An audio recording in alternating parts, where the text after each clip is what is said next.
छाया, मैं कुछ दिनों के लिए दूसरे शहर जा रहा हूँ। आकाश, कुछ दिन पहले तो हम यहाँ शिफ्ट हुए हैं और तुम फिर ऐसे अकेले छोड़कर काम से जा रहे हो।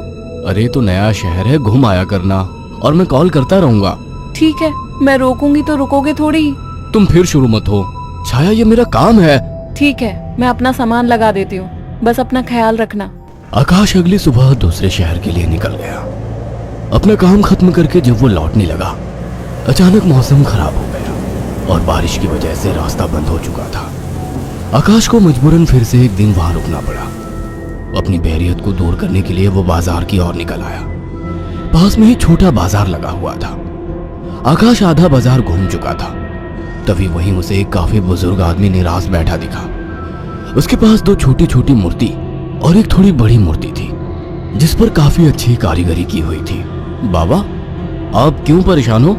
कुछ नहीं बाबूजी, बस सुबह से कुछ भी नहीं बिका। अरे बाबा, आप परेशान ना हो। ये मूर्ति कितने की है? एक काम कीजिए, ये 2000 रुपए है, ये मुझे दे दीजिए। बुजुर्ग ने डरते और झिझकते हुए कहा, लेकिन बेटा, ये मूर्ति शापित है। ये सब बकवास बातें होती हैं बाबा, कोई शाप वाप नहीं होता है। लाओ, ये मूर्ति मुझे दे दो। बुजुर्ग ने कांपते हाथों से उस मूर्ति को आकाश को दे दिया।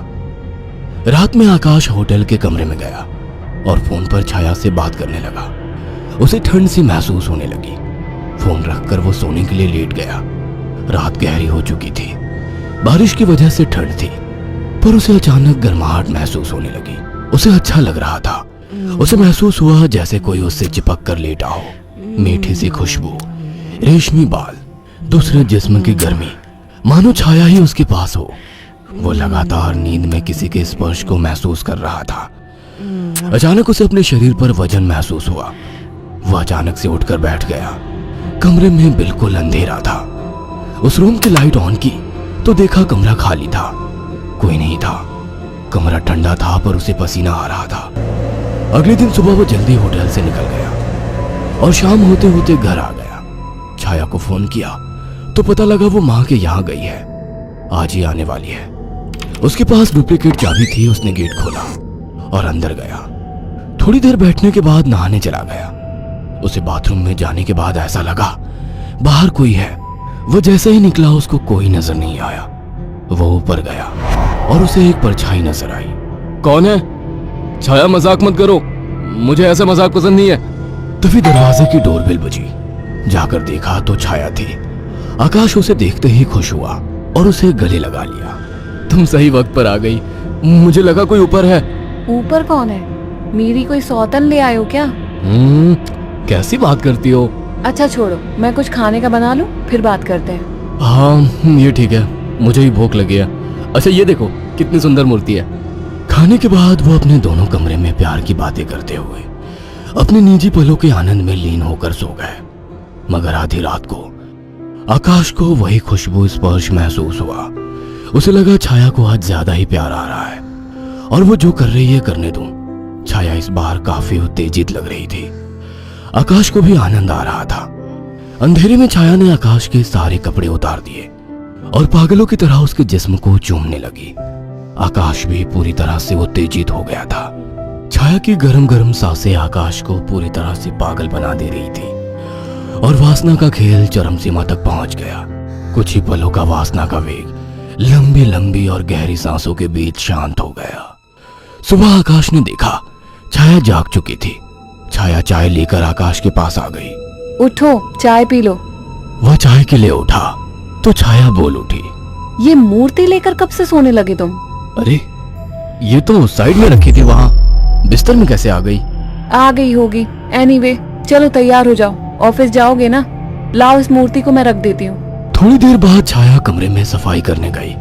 वो काम में बिजी थी, पर उसे लगा जैसे मूर्ति उसे देख रही है। जैसे उसने मूर्ति की तरफ देखा, मूर्ति अपनी जगह जैसी थी वैसे ही रखी थी। छाया काम खत्म करके कमरे से निकलने को हुई तो अचानक मूर्ति गिर गई। छाया ने पलट के मूर्ति को उठाया। अचानक मूर्ति मुस्कुराई। छाया डर गई और मूर्ति हाथ से छूट गई। डरते डरते उसने मूर्ति को उठाया तो उसने देखा वो सामान्य थी। शैतान मूर्ति, डराती है मुझे। ये कहकर उसने मूर्ति को अलमारी में रख दिया। काम खत्म कर छाया नहाने गई और जैसे ही उसने कपड़े उतारे और पानी का नल खोला, गर्म पानी उस पर गिरा।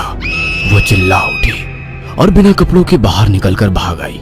उसके जिस्म पर छाले हो चुके थे। उसने आकाश को फोन किया। आकाश तुरंत चला आया और उसको अस्पताल ले गया। आकाश ने ऑफिस से कुछ दिन की छुट्टी ले ली। छाया, ये सब कैसे हुआ? पता नहीं, नल से गर्म पानी अचानक निकला। मुझे सब अजीब सा लग रहा है, मानो मुझे कोई देख रहा हो। तुम आराम करो, मैं कुछ खाने को लेकर आता हूँ। छाया लेटी हुई थी। अचानक उसने ध्यान दिया, मूर्ति उसकी ही तरफ घूर रही थी। अचानक उसे याद आया कि मूर्ति को तो उसने अलमारी में रख दिया था। अचानक वो मूर्ति हिलने लगी। छाया चीख उठी। आकाश दौड़ता हुआ आया। क्या हुआ? ये मूर्ति अभी खुद चली थी। तुम्हारा वहम होगा छाया। मगर रात को आकाश को फिर से चुंबन के स्पर्श महसूस हुए। वो नींद में था और चाह के आंखें नहीं खोल पा रहा था, परंतु आकाश को चुंबन के स्पर्श उत्तेजित कर रहे थे। उसके मुंह से आवाजें निकल रही थी। अचानक छाया की आंख खुल गई और उसने जो देखा वो हैरान रह गई। उसने देखा कि एक लड़की काली परछाई के रूप में आकाश के कपड़े खोल रही थी और वो देखते ही चिल्लाने लगी। आकाश, वो काली परछाई! अचानक कमरे के शीशे में चटक सी आवाज आई और शीशा टूट गया। आकाश उठकर बैठ गया। ये शीशा कैसे टूटा?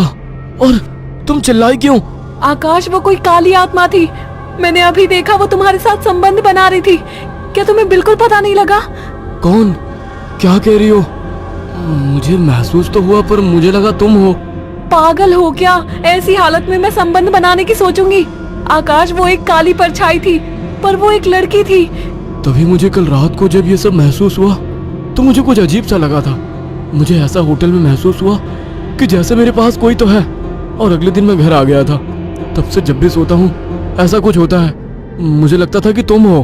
तभी अचानक दोनों का ध्यान मूर्ति पर गया। आकाश ने तुरंत उस मूर्ति को बाहर फेंक दिया। कुछ दिन बाद छाया पानी पीने के लिए उठी। अचानक उसकी नजर फिर से ड्रेसिंग टेबल पर रखी मूर्ति पर पड़ी। अचानक उस मूर्ति ने काली परछाई का रूप धारण कर लिया। छाया अचानक बेहोश हो गई। कुछ देर बाद उसकी आंखें खुली तो उसे सब सपने जैसा लग रहा था। अचानक वो किचन में चली गई। तभी वहां आकाश आ गया। अरे, पहले ठीक तो हो जाती। मैं तो ठीक हूँ। अच्छा। हाँ, आज तो मुझे एक अलग ही सुबह लग रही है। ओके, अब चलो आराम करो। मैंने तुम्हारे लिए कुछ दिन की छुट्टी ली है। अगर ऐसा है तो मुझे खूब प्यार करो। आज आकाश को छाया कुछ बदली बदली सी लग रही थी। खाने के वक्त भी छाया काफी अजीब तरीके से खा रही थी, जैसे वो बरसों से भूखी हो। छाया, क्या हुआ? आराम से खाओ। रात ठीक से खाया नहीं था ना, तो मुझे जोरों की भूख लग रही है। वैसे आज मीट बना काफी अच्छा है। हाँ? गांव में अम्मा ने सिखाया था। अम्मा ने? कौन सी अम्मा ने? तुम तो कभी गांव गई ही नहीं। वो सब छोड़ो, सुनो ना, मेरा मन रोमांस का हो रहा है। तुम्हें लगता है ये सही वक्त है? प्यार करने का कोई वक्त नहीं होता। अचानक छाया आकाश से जाकर लिपट गई। उसके जिस्म को चूमने लगी। आकाश ने देखा छाया ने आज साड़ी भी अलग तरीके से बांधी थी। दोनों के बीच संभोग क्रिया होने लगी। दोनों काफी उत्तेजित थे। अचानक आकाश को फिर से छाया में वही खुशबू और स्पर्श महसूस हुआ। छाया आकाश को छोड़ने का नाम तक नहीं ले रही थी। आकाश को महसूस हुआ ये छाया नहीं है। आकाश ने एक झटके से छाया को धक्का दे दिया। रुक क्यों गए? प्यार करो मुझे, रुक क्यों गए? आवाज में भारीपन था। आकाश की आंखें बंद थी, और जैसे ही उसने आंखें खोली, जिसमें छाया का था लेकिन चेहरा किसी और का था। आकाश ने कांपती आवाज में कहा, मेरी बीवी कहाँ है? छाया के चेहरे के हाव भाव बदलने लगे। उसका चेहरा सफेद और आंखें काली थी। वो गुस्से में बोली, मुझे पसंद नहीं थी वो, मार डाला उसे। अचानक वो एक परछाई में बदल गई। उसने अपने लंबे और पहने दांत आकाश की गर्दन में गाड़ दिए। आकाश एक दिल दहला देने वाली चीख के साथ शांत पड़ गया। कुछ दिनों बाद जब घर से बदबू आने लगी तो पड़ोसियों ने पुलिस को बुलाया तो देखा दोनों की लाश बहुत बुरी तरह से कटी पड़ी है और सड़नी शुरू हो चुकी थी।